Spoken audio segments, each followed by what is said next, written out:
yeroo tokko tokkoof dhaggeeffatuu qofa feeta. Daqiiqaa muraasa keessatti ustee dhukkubbii keessa kee jiru cal jettee caqasta. Waa hunda yaadda. Kaleessa maaltu ta'e? Boru maaltu uumamu? Har'a hoo? Jas ammallee dhukkubbii si malee namni biraan hubanne daranuu hoggaa dabalaa deemu dhageessa. Ammallee yaaddoo keessa seenta. Ispeeshaalii fuulduratti waan uumamuuf deemu yaadda. Jireenyi kiyya ka fuulduraa akkam jetta? Ammallee dhukkubbiin numa dabala. Garuu eenyullee hin hubatu.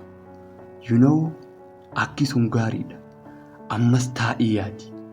Taa'ii yaadi. Yeroo teessee dhukkubsataa turte eenyulleen sin dhageenye. Bakka kee bu'ee kasi gargaaruun turre. Ammas yaaddoo keessaa bahuuf si malee kasi gargaaruun jiru.